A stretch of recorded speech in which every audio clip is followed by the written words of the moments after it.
Beng,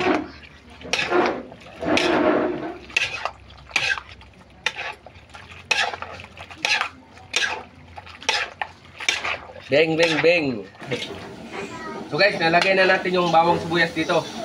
Sa ano natin, kawali natin na may mantika na rin. Nalagay na natin tong mushroom natin, oh.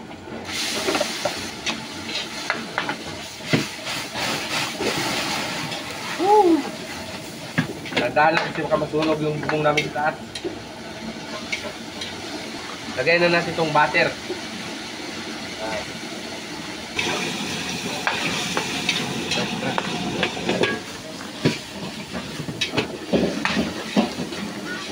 Ayun, sarap tong mushroom natin, oh. Ito yung baka, napalambutan natin yun ng ano. Ito na lang yung lulutuin natin, halo na. Minta. Lagay natin yung sugar. So, lagay natin itong salt natin. Yung beef cubes. Lagay na natin yung beef cubes.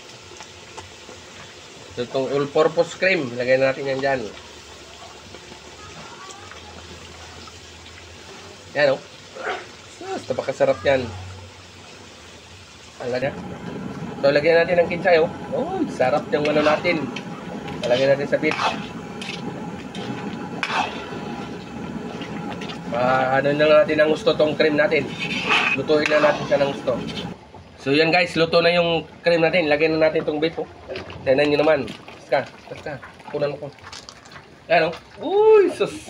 Napakasarap ang ating beef mushroom natin. Ano? Oh. Napakasimple lang gagawin natin, pero napakasarap nito.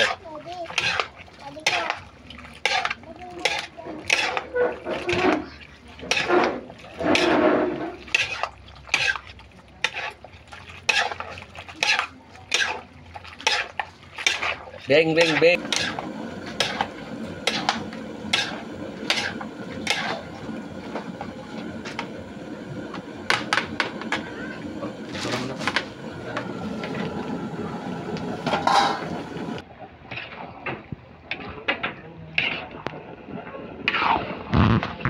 Siyempre, kunan mo ako para mag-ano. Ano? Oh, sus, napakasaya. Ang saya-saya nitong kumakain ngayon. So, tikman na natin. Lalayo tayo kasi mabas na naman tayo. Tikman na natin itong niluto natin. Ano? Sabi, ang lambot. Tapos ang sarap. Napakadaming cream natin nilagay. So guys, tapos na ang ating beef mushroom natin. Huwag niyong kalimutan. I-follow and share ang ating feed.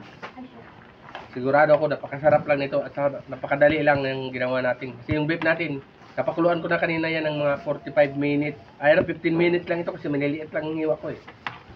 Kaya hindi na natin pinakita paano natin inano tong beef. Napakuluan na kasi yan. Oh.